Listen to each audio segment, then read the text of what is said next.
زینت پہ بری نظر رکھنے کے بعد اب اسلم کی نظر سدرا پر۔ زبیر کی ساری دولت ہڑپ کرنے کے بعد اب اسلم اس کے ساتھ کیا کرنے والا ہے؟ ادھر دوسری طرف ستارہ اور بھائی جی کی بڑھتی نزدیکیاں۔ جہانگیر کو اپنا مستقبل تاریک نظر آ رہا ہے۔ بھائی جی اور ستارہ کو کچھ زیادہ ہی قریب دیکھ کر اور حد سے زیادہ ایک دوسرے کے ساتھ بے تکلف دیکھ کر جہانگیر کو تو بہت جلن محسوس ہوتی ہے۔ وہ دل میں سوچتا ہے کہ ستارہ نے تو بولا تھا کہ اس نے زبیر کو زہر میری وجہ سے دیا ہے، لیکن اس کو اور بھائی جی کو اتنے قریب دیکھ کر لگتا تو نہیں کہ اسے کبھی مجھ سے محبت بھی تھی۔ جہانگیر کو بھائی جی سے بھی بہت چڑ محسوس ہوتی ہے، کیونکہ اس نے تو بھائی جی کو صاف صاف بتایا تھا کہ میں ستارہ سے نکاح کرنا چاہتا ہوں اور ہمارا نکاح کروا دیں، لیکن بھائی جی نے اسے یہ کہہ کے ٹال دیا کہ تھوڑے دن صبر کرو پھر کروا دوں گا۔ اب صبر تو کیا کروانا، وہ تو خود ہی ستارہ کے ساتھ سیٹ ہونے کے چکر میں ہے۔ ادھر دوسری طرف بھائی جی بھی یہ سوچ رہے ہیں کہ کس طرح سے جہانگیر کو راستے سے نکالیں، کیونکہ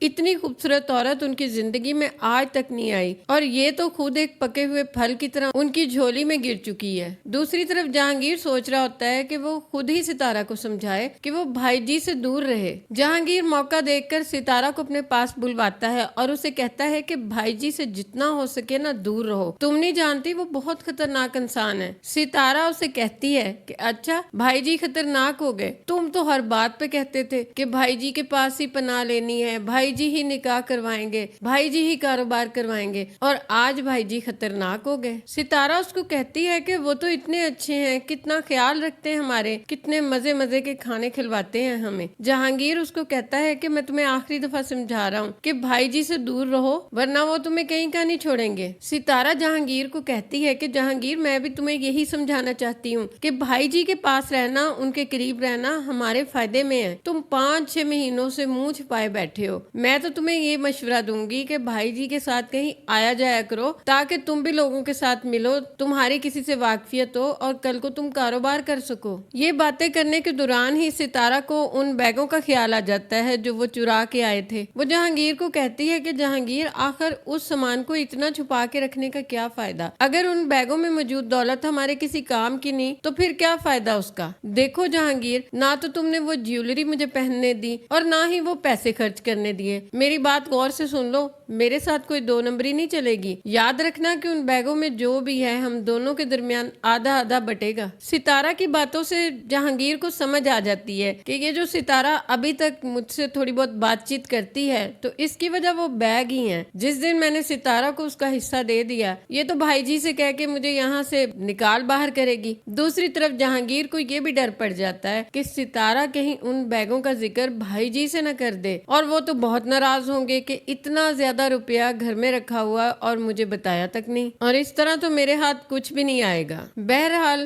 جہانگیر ستارہ کو بھی دھمکا دیتا ہے اور اسے کہتا ہے کہ میری بات سنو ستارہ، یہاں پہ ان بیگوں کے بارے میں کسی کو کچھ نہیں بتانا۔ اگر تم نے یہ سب کچھ بتا دیا کسی کو تو میں بھی بتا دوں گا کہ تم قتل کر کے نکلی ہو، قاتلہ ہو اور چوری بھی کی ہے، اور یہ بھائی جی جو تمہیں اتنا معصوم سمجھتے ہیں نا، پولیس کے حوالے کرنے میں ایک پل بھی نہیں لگائیں گے۔ اور سوچو ستارہ، تمہیں ساری زندگی جیل کی سلاخوں کے پیچھے گزارنا پڑے گی۔ ستارہ جہانگیر کی باتوں سے کافی زیادہ خوفزدہ ہو جاتی ہے اور اسے کافی سبق بھی مل جاتا ہے۔ وہ جہانگیر کے بارے میں سوچنے لگ جاتی ہے کہ اب جلد سے جلد اس سے جان چھڑانی پڑے گی، کیونکہ یہ اس کے ماضی کے بارے میں سب کچھ جانتا ہے۔ لیکن وہ اس وقت اس لیے تھوڑا صبر کر رہی ہے کہ ابھی جہانگیر سے اپنا مال بھی تو نکلوانا ہے، اپنا حصہ لیے بغیر وہ اس کو کیسے جانے دے گی۔ ادھر دوسری طرف اسلم کی نظر اماں کے کڑوں کے بعد اب گھر پر ہے۔ وہ زبیر کا گھر بھی بکوانا چاہتا ہے۔ چوڑیاں تو اس نے دکان میں مال ڈالنے کے چکر میں بکوا دی، لیکن اب وہ اماں پہ یہی ظاہر کر رہا ہوتا ہے کہ چوڑیاں بیچ کر جو مال ڈالا ہے اس سے بڑی برکت پڑی ہے اور وہ بہت محنت کر رہا ہے۔ وہ 2-4 مہینے اماں کو اچھی خاصی رقم دیتا ہے۔ اماں اور گھر والے بھی خوش ہو جاتے ہیں کہ چلو زبیر چاہے بیمار ہے لیکن کاروبار ویسے ہی چل رہا ہے جیسے پہلے چل رہا تھا۔ اسلم ان لوگوں کی فطرت تو جان ہی چکا ہے کہ ان لوگوں سے مال نکلوانے کے لیے پہلے ان کو مال دکھانا پڑے گا، پھر آگے سے کوئی فائدہ ملے گا۔ اسلم اب ان لوگوں کے گھر ہر روز آنے جانے لگا ہے۔ اس کے آنے جانے سے سدرا کو بہت چڑانے لگ گئی ہے، کیونکہ اگر پہلے وہ آتا جاتا تھا تو اس کو کوئی پرواہ نہیں تھی، ظاہر ہے اس کے کھانے پینے کا سب انتظام زینت ہی کرتی تھی، لیکن اب جب بھی وہ گھر پہ آتا ہے اس پہ ایسے حکم چلاتا ہے جیسے وہ اس کی غلام ہو۔ ادھر اسلم کے ذہن میں یہ پلان ہوتا ہے کہ اگر سدرا سے میری شادی ہو ہو جائے تو اس گھر میں سدرا کا اچھا خاصا حصہ ہے، وہ حصہ تو میں اپنے نام کروا کے بیچ سکتا ہوں۔ تو آنے والی ایک ساتھ میں اسلم بہت ہی پیار محبت سے اماں سے سدرا کا ہاتھ مانگنے والا ہے، کیونکہ سدرا کی طلاق کے بعد آخر اماں کو اس کے رشتے کی بھی فکر ہوتی ہے۔ اسلم ان کو بولے گا کہ اگر آپ میری سدرا سے شادی کروا دیں گی تو میں ساری زندگی کے لیے اس گھر کا بیٹا بن کے رہوں گا اور اسی طرح موٹی رقم لا کے آپ کے ہاتھ پہ رکھتا رہوں گا۔ اس کے ساتھ ساتھ ہی اسلم وزیر کے بارے میں زبیر اور اماں کے دل میں بہت نفرت ڈالتا جا رہا ہے۔ وہ ان کے کان اس لیے بھر رہا ہے کہ وزیر اس کی ساری حقیقت جانتا ہے، اس سے پہلے کہ وہ ان لوگوں کو کچھ آ کے بتائے۔ اسلم ان لوگوں کے دل میں اتنا اس کے خلاف زہر بھر رہا ہے کہ پھر اگر وہ آ کر کچھ بتا بھی دے گا تو یہ لوگ اس پہ یقین نہیں کریں گے، جیسے ان لوگوں نے زینت پہ یقین نہیں کیا تھا۔ اب اسلم سدرا کے ساتھ شادی کرنے کے بعد اس گھر پہ نظر رکھے گا اور اس کا پورا ارادہ ہوگا کہ اس گھر کا آدھا حصہ بلکہ پورا ہی گھر یہ کہہ کے بکوا دے کہ دکان میں مال ڈالنا بہت ضروری ہے، ایک دفعہ مال ڈل جائے پھر ہمارے وارے نیارے ہوں گے، گھر تو اور بھی مل جائیں گے، ویسے بھی میں بھی آپ کا بیٹا ہوں، آپ لوگ میرے گھر میں شفٹ ہو جائیں۔ اماں تو پہلے ہی اسلم کی بہت احسان مند ہے، اس کو بار بار کہتی ہے کہ جب اپنے بھی ہمارا ساتھ چھوڑ گئے تو بیٹا تم نے غیر ہو کے ہمارا ساتھ دیا۔ تو دوستو اب امید کرتے ہیں کہ اس سے پہلے اسلم ان لوگوں کے ساتھ مزید ہاتھ کرے، اس کی حقیقت سب پہ کھل جائے، کیونکہ زبیر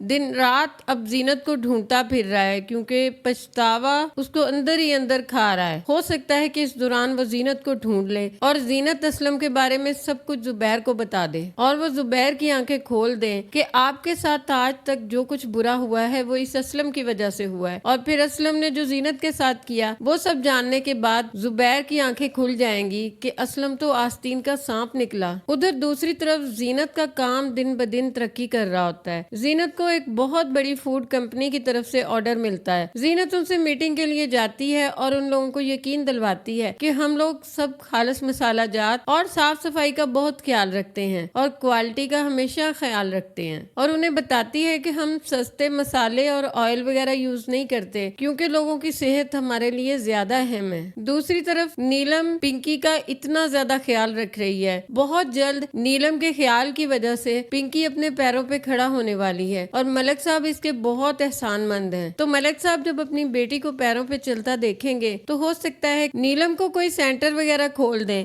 جس میں وہ پنکی جیسے لوگوں کی ہیلپ کر سکے۔ اس طرح زینت اور نیلم کی نیک نیتی کی وجہ سے ان کا کاروبار دن رات ترقی کرتا رہے گا۔ ادھر دوسری طرف جہانگیر اور ستارہ کو جب پتا چلے گا کہ وہ جو بیگ لیے پھر رہے تھے وہ اندر سے بالکل خالی ہیں، جب یہ راز ان پہ کھلے گا تو وہ بھائی جی کے سامنے ہی ایک دوسرے پہ الزام ڈالنا شروع کر دیں گے، ایک دوسرے کو ہی چور سمجھیں گے، اور جب بھائی جی کو پتا چلے گا کہ یہ ستارہ جو بہت بھولی نظر آتی ہے یہ اپنے پہلے شوہر کا قتل کر کے آئی ہے، تو وہ جہانگیر اور ستارہ کو پولیس کے حوالے کرنے میں ایک پل بھی نہیں لگائے گا۔ ادھر دوسری طرف دیکھتے ہیں زبیر پہ کب اسلم کی اصلیت کھلے گی، اور کیا جب وہ زینت سے ملے گا تو زینت سے معافی مانگنے پہ زینت اسے معاف کر دے گی؟ تو دوستو کون کون ستارہ، جہانگیر اور اسلم کا انجام دیکھنا چاہتا ہے؟ آج کے لیے بس اتنا ہی، اللہ حافظ۔